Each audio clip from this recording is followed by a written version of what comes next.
رب اشرح لي صدري ويسر لي امری واحلل عقدۃ من لسانی یفقہوا قولی۔ دورہ قرآن میں خوش آمدید۔ ہماری تھیم ہے رسالت، اور اس میں ہم دیکھیں گے کہ اب تک دنیا میں اللہ تعالیٰ نے حضرت آدم سے لے کر جو پیغمبر بھیجے، یہ سلسلہ کیسے شروع ہوا اور آخر کیسے ایک سب سے بڑے پیغمبر حضرت محمد صلی اللہ علیہ وسلم پر ختم ہوا۔ تمام پیغمبروں پر ایمان لانا کیوں ضروری ہے، اور اس بات کا کیا مطلب ہے کہ وہ لوگ جو حضرت عیسیٰ کو یا حضرت موسیٰ علیہ السلام کو مانتے ہیں وہ ہمارے پیارے نبی کو نہیں مانتے تو وہ مسلمان ہی نہیں ہیں، اور پیارے نبی صلی اللہ علیہ وسلم کو آخری نبی ماننا کیوں ضروری ہے۔ یہ تو آپ سب پیارے بچوں کو بالکل پکا پتہ ہے کہ اللہ تعالیٰ نے سب سے پہلے ایک انسان کو پیدا کیا۔ کون تھے بھلا وہ؟ سب کو پتہ ہے نا۔ پھر اسی انسان سے بہت سارے انسان پیدا کیے، بے شمار سالوں تک، کئی ہزار سالوں تک وہ سارے لوگ جو ہے نا وہ زمین کے مختلف حصوں میں پھیلتے گئے، اور آہستہ آہستہ دنیا کی آبادی بڑھتی گئی۔ دنیا میں بچوں جتنے بھی انسان پیدا ہوئے وہ سارے حضرت آدم علیہ السلام اور اماں حوا کی اولاد ہیں، ہے نا۔ اور اس طرح ہم یہ کہہ سکتے ہیں کہ دنیا میں اس وقت جتنی قومیں رہتی ہیں سب کے سب ایک ہی باپ حضرت آدم علیہ السلام اور ایک ہی ماں حضرت حوا کی اولاد ہیں۔ سائنسدان بھی یہ بات مانتے ہیں کہ سب سے پہلے ایک ہی انسان پیدا ہوا ہوگا، اور اس انسان کی نسل دنیا میں جہاں کہیں بھی پائی جاتی ہے وہ اسی ایک شخص کی اولاد ہے۔ سائنس تو آپ کو پتہ نا جب اللہ کو مانتی نہیں تو ٹامنگ ٹوئیاں ہی مارتی ہے نا۔ ابھی تک وہ سائنسدان جو اللہ کو نہیں مانتے وہ بھی اس بات پر متفق ہیں کہ پہلے ایک انسان پیدا ہوا، باقی سارے انسان اسی کی اولاد ہیں۔ ہمیں تو ہمارے پیارے اللہ تعالیٰ نے بتا دیا نا کہ وہ پہلے انسان کون تھے، اور دیکھیں ان سائنسدانوں کو پتہ ہی نہیں اس بات کا۔ ہمیں پتہ ہے الحمدللہ الحمدللہ اللہ نے ہمیں مسلمان بنایا، اور ہمیں پتہ ہے کہ سب سے پہلے انسان کا نام حضرت آدم علیہ السلام تھا، اور وہ نبی تھے۔ اللہ تعالیٰ نے سب سے پہلے پیغمبر حضرت آدم علیہ السلام کو بنایا اور ان کو حکم دیا کہ اپنی ساری اولاد کو اسلام کی تعلیم دیں۔ اچھا، یہاں سے ایک بات یہ پتہ چلی کہ دنیا میں اللہ تعالیٰ نے جس طریقہ زندگی کو اختیار کرنے کا حکم دیا، حضرت آدم سے لے کر آخری نبی حضرت محمد صلی اللہ علیہ وسلم کو جس کی تعلیمات سکھائیں وہ اسلام ہے۔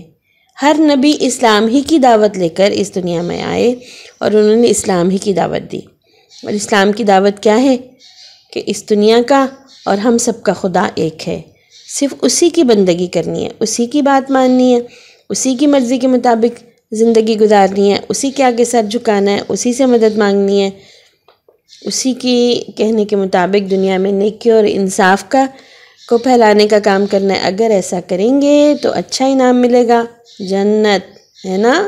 اور اگر اس کی بات نہیں مانو گے تو بس پھر ایسا نقصان، ایسی ناکامی اور ایسی ذلت کہ جو کبھی ختم ہی نہ ہو، آگ کی سزا، جہنم اور دوزخ، استغفر اللہ۔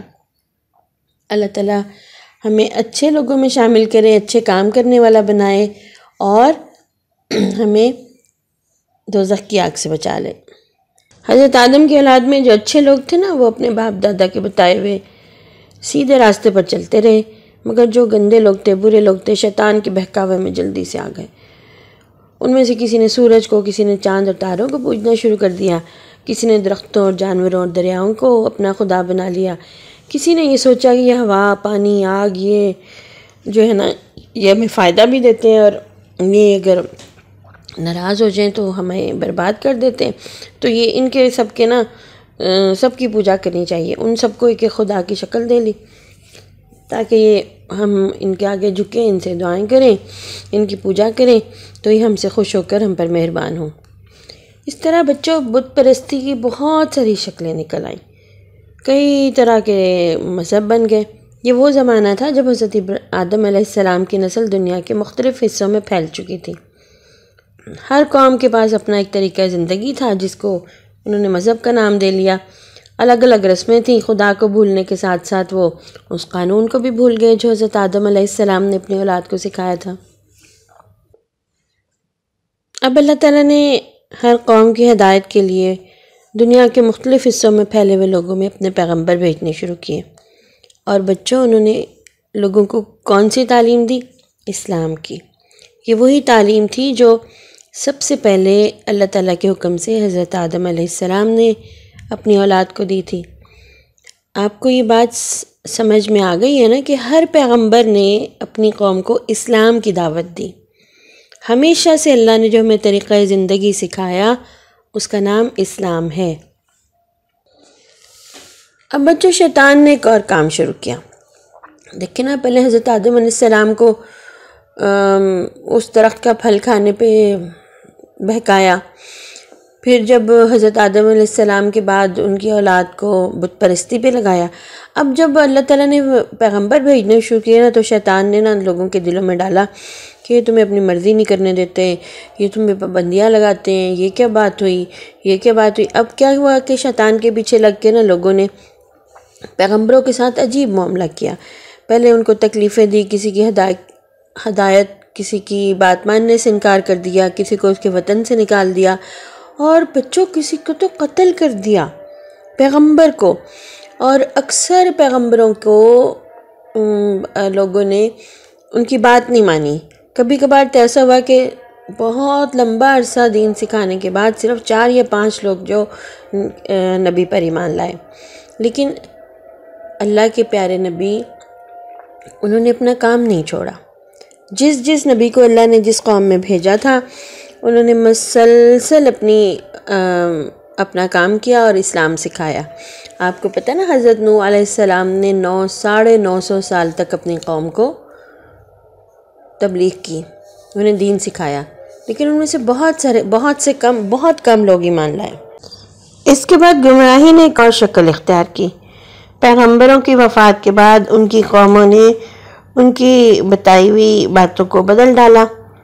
جو اللہ تعالیٰ نے کتابیں یا شریعت انہیں دی تھی، اس میں اپنے خیالات ملا دیے، عبادت کے نئے طریقے نکال دیے، اور کبھی کبھی تو ایسا ہوا کہ خود ان پیغمبروں کی کہ جو وفات پا گئے تھے ان کی پوجا شروع کر دی۔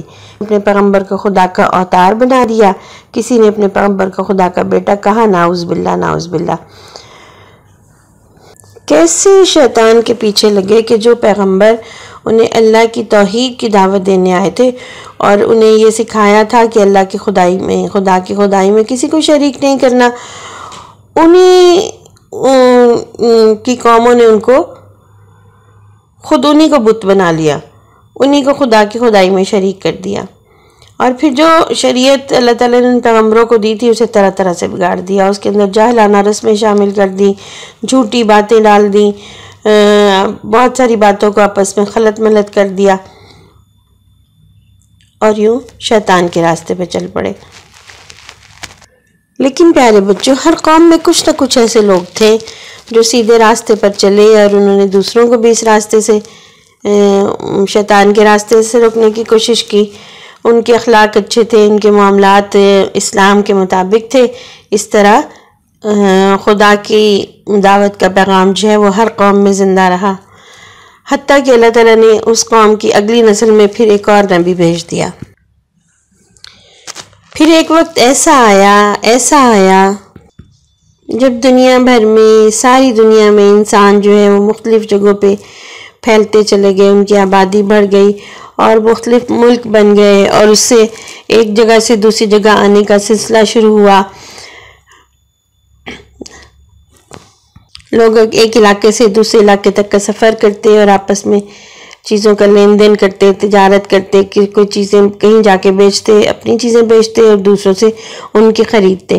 اس طرح قوموں کے درمیان نہ صرف یہ کہ تجارت کا تبادلہ ہوا، بلکہ خیالات اور علم کا تبادلہ بھی ہونے لگا۔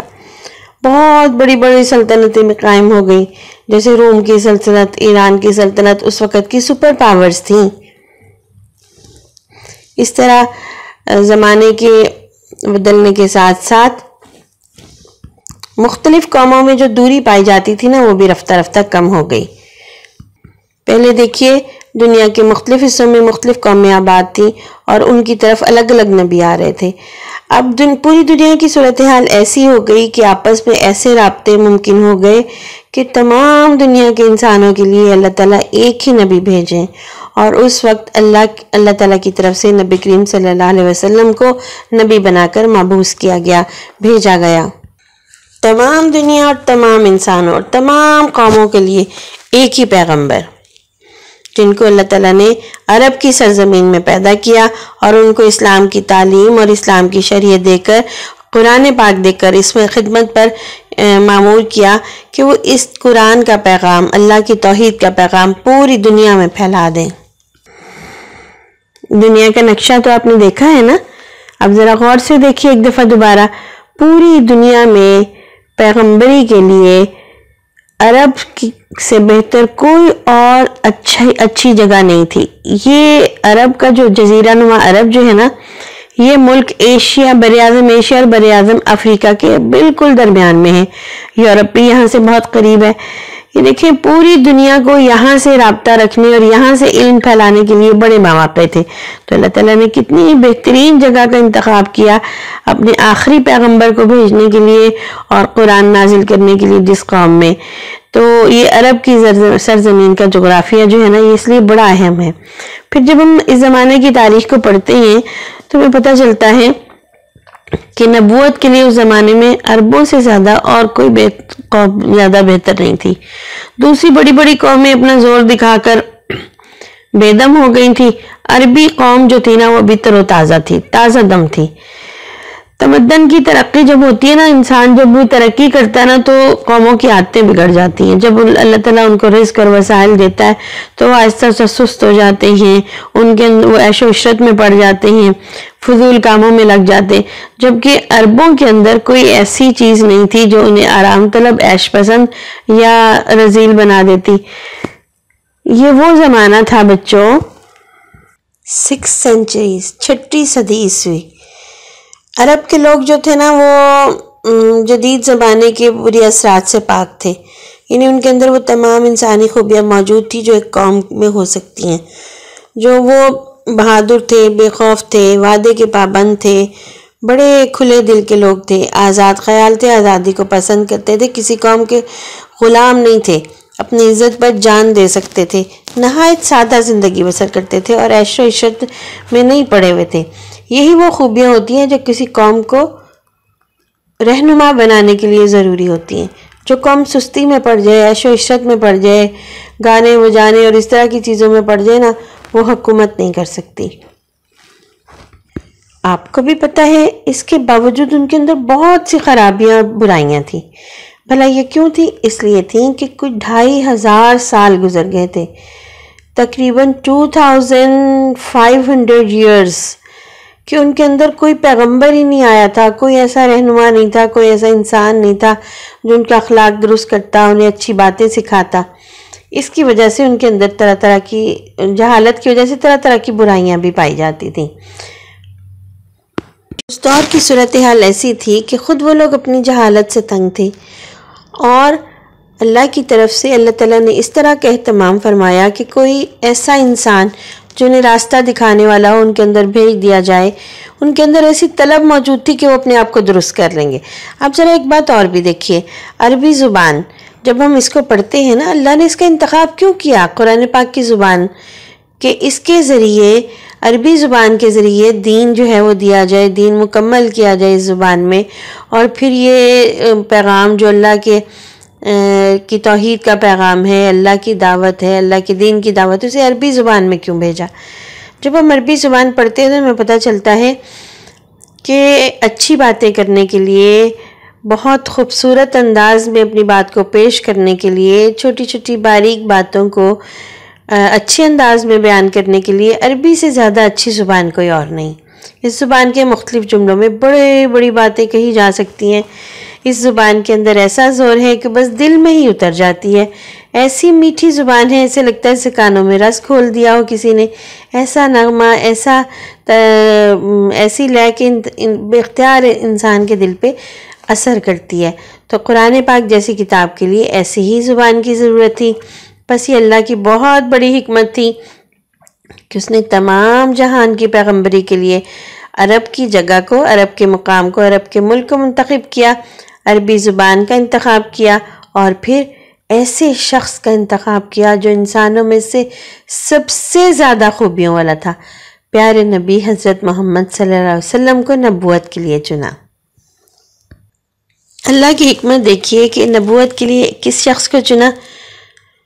جو یتیم ہے، بچپن میں ہی جس کے سر سے ماں اور پھر دادا کا سایہ اٹھ جاتا ہے، ایسی حالت میں جو بظاہر کوئی تعلیم و تربیت کا آسرا نہیں ہے، کوئی روزی روٹی کا آسرا نہیں ہے، ہوش سنبھالتے ہی وہ عرب لڑکوں کے ساتھ بکریاں چرانے لگتے ہیں، جوان ہوتے ہیں تو تجارت میں لگ جاتے ہیں، اٹھنا بیٹھنا انہی عربوں کے ساتھ ہے جن کی اخلاقی حالت کو اچھی نہیں ہے، پھر یہ کہ پڑھنا بھی نہیں آتا، اس کے باوجود اللہ کا انتظام دیکھیے کہ ان کی عادتیں، ان کے اخلاق، ان کے خیالات سب سے جدا ہیں، کبھی جھوٹ نہیں بولتے، بری بات نہیں کرتے، زبان سخت نہیں ہے، میٹھی زبان ہے، ایسے کہ بس لوگ ان کے گرویدہ ہو جائیں، ان سے پیار کریں، کسی کا پیسہ ایک پیسہ بھی ناجائز طریقے سے نہیں لیتے۔ ایمانداری کا حال یہ ہے کہ لوگ اپنی چیزیں، قیمتی سامان ان کے پاس رکھ جاتے کہ آپ اس کی حفاظت کریں، جب ہمیں چاہیے ہو ہم لے لیں گے۔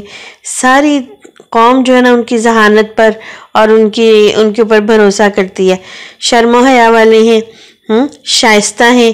اللہ تعالیٰ نے ایک ایسے شخص کو پیغمبری کے لیے چنا جن کا دل نرم ہے، ہر ایک کے دکھ درد میں شریک ہوتے ہیں، غریبوں کی اور یتیموں کی مدد کرتے ہیں، بھوکوں کو کھانا کھلاتے ہیں، مسافروں کی میزبانی کرتے ہیں، کسی کو ان سے دکھ نہیں پہنچتا، وہ دوسروں کی خاطر دکھ اٹھاتے ہیں، دوسروں کے ایسے ایسے کام کر دیتے ہیں جو عام طور پہ لوگ نہیں کرتے۔ لیکن پھر بھی دیکھیں اتنے برے حالات میں رہنے کے باوجود، اتنی برائی کے ماحول میں رہنے کے باوجود، جہاں پہ لوگ بتوں کی پوجا کرتے تھے، آپ نے کبھی شرک نہیں کیا، کبھی کسی مخلوق کے آگے سر نہیں جھکایا۔ آپ اس بات پر غور و فکر کرتے رہتے کہ زمین و آسمان میں جتنی چیزیں ہیں یہ تو پوجنے کے لائق نہیں ہے۔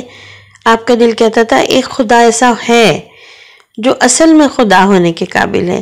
آپ اسی بات پہ غور و فکر کرنے کے لیے غار حرا میں جاتے، وہ سوچتے اس کائنات کو کس نے پیدا کیا، زندگی کیسے گزارنی چاہیے۔ اللہ تعالیٰ نے ان کے اندر یہ ایک ایسی پیاس رکھ دی تھی، انہیں ایسی اس ہستی کی تلاش تھی جو اس کائنات کا رب ہے۔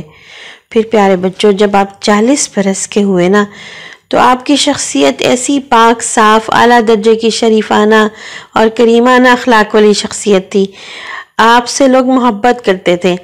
ایسے وقت میں اللہ نے غار حرا کے اندر آبادی سے دور ایک پہاڑ کے اندر غار میں جا کر تنہائی میں عبادت کرنے والے ایک شخص کو اپنی خاص انعام کے لیے، اس ذمہ داری کے لیے کہ ان پر قرآن اتارا جائے چنا، اور ایک دن حضرت جبریل علیہ السلام ان کے پاس تشریف لائے پہلی وحی لے کر، اور آپ سے کہا اقرا۔ آپ گھبرا گئے، آپ نے کہا میں پڑھنا نہیں جانتا۔ حضرت جبریل نے اپنے سینے سے لگایا اور اپنے ساتھ بھینچا، زور سے حق کیا اور پھر کہا کہ پڑھ اپنے رب کے نام سے، اقرا بسم ربک الذی خلق۔